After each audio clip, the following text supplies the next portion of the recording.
Coach will begin with an opening statement before opening up to questions. Yeah, great first game for us. We talk about all the time it's starting on the mound and defense, and I thought this young man to my left was outstanding tonight. He showed why he's one of the best starters in the country, I think, with his 11th win. And, you always want to try to be the first one to get on the board, and we got a little traffic on the bases early in that second inning, and Bryan here got a slider and put a great swing on it. And that was huge. It just kind of let the air out a little bit right there. From that point on, it's kind of a pitching duel back and forth. And then we got the big inning right there in the 8th. But to hold that offense to 0 runs, 3 hits in a ballpark like this, I thought was a pretty outstanding job from our guys, between RJ doing the most of it, and then that inning right there where they got back to the top, and we got a really good closer. We thought needed to go ahead and get him in there and get Luke in there and kind of get us out of that jam. And then once we separated right there, we were thinking, all right, well, next game, keep Luke at 9 pitches, and then hopefully we can get him back tomorrow. We get in a situation against Georgia. But just all around outstanding job. So for our 40th win, that's a milestone sometimes for your program, and I'm just proud of the guys. Joe Healy, D1 Baseball. RJ, were you locked into it immediately? Kind of looked like you started off really strong. Or how did you feel like you started, and did it take some time getting settled in? How did you feel? No, I felt like I was ready to go from the get-go. I wasn't really nervous heading up to today.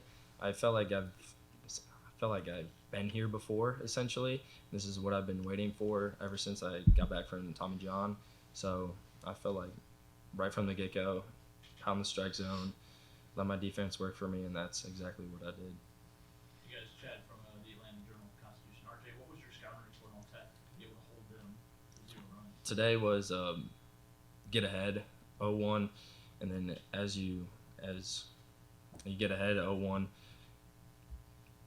basically mix everything off of that, and even if you weren't 1-0, or say you got 1-0, get right back in the zone, have them hit your or make them make mistakes themselves versus executing a really good pitch. Bryan, can you walk us through the grand slam? Yeah, going up to the plate, I knew that he was going to have to give me something good to hit. And I just wanted to see a pitch first and just see what the breaking ball looked like, because most of the guys were saying it looked a little funky to them. And then from there, once I saw the first pitch, I was just looking for another good pitch to hit, and he gave me one, and I was able to put a good swing on it. Bryan, I have a building on that. Like when you say that the slider was a little funky, like is it a different shape, or what do you think? What do you mean by that? Yeah, he throws kind of like a hard slider, I would say. I'm not even sure slider is the right word, because it basically drops straight down. It doesn't really have much side to side, so it has like a slider spin, but then it drops straight down pretty quick. It gets on you. It's kind of like a gyro slider, and it did different things. Like it looked like a changeup, and then it would break hard, and then he could. But our report just on him especially was you're going to probably see 80%, whatever that pitch is. And then it seemed like the rest of the game, I don't know if I could count 15 to 20 fastballs total from their team. It just didn't seem like that was their game plan against us, which is fine. But I thought our guys did what we needed to do some things. RJ, I have to imagine doing this today beat the heck out of what you were doing at this time last year in the regional. I heard a rumor that you were in charge of the bullpen. Yes, I was. Last year. A, what does that mean? And then B, how much better was what you were doing today? So last year I was the bullpen coach. So whenever Kelly or Coach Hood sends someone down to the bullpen, I'm in charge of the radio. So telling guys to get hot, and then I also do with the scouting chart as what they did. And it meant a lot to me today, because seeing them go to the regional last year, it really pushed me forward as I was coming back through surgery. And being able to do what I did today was an incredible feeling. Yeah, he missed last year because of his surgery, but he was probably right at that borderline where he could have pitched in the conference tournament into the regional, and you start thinking about a young man's future. You're thinking about our program, and he said, "Hey, if we get through this regional, I'm going to find a way to pitch us into the World Series." But obviously, we didn't happen that way. But there was that kind of moment at the back end of the season. We were all thinking like, "All right, do we bring him back?" But we did the smart thing for not only him but our program, and I just what he did over the summer and in the fall to just kind of keep working to get back to this point has been awesome. Bryan, you've obviously been on the receiving end of so many of his pitches. How is RJ a better pitcher today than when you first started catching him?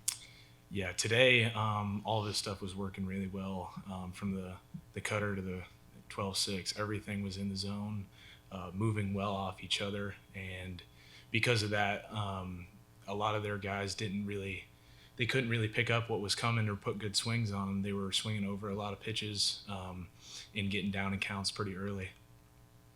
Randy, initial thoughts on facing Georgia? I mean, that's at some point you gotta play the number 1 seed, and it'll be a great opportunity for us. Winners bracket final, 6 o'clock. We got here. We were watching the first game. It was a great crowd here for Friday, so I'm assuming tomorrow's going to be even bigger and more exciting. But we've been in these moments. We've played these type of teams. Obviously, not maybe the environment day in and day out, but the type teams we play in North Carolina, in our state. We've played top teams, but a lot of credit for them. They've had a great season. They got some really good players, but we do too. And I'm looking forward to the challenge. I know these guys are, and we'll be ready to play. Last thing for me, I mean, I imagine if you have to feel like if you play as complete a game as you played tonight, that you're going to be right in that ball game tomorrow. We feel like it, yes. We hope so. Got a lot of confidence in our guys. A lot of people don't realize, but our coaching staff does a great job of preparing our guys. But this guy calls the pitches. There's not many college catchers that you give them the freedom to just go call the pitches. But we trust him. We trust our other catchers. We put the work in as coaches. But yeah, to your question, we'll be ready. We're excited, and that's what it's all about. You gotta beat them at some point, and we'll be ready to play tomorrow. All right. Thank you, gentlemen. Thank you. All right, thank you.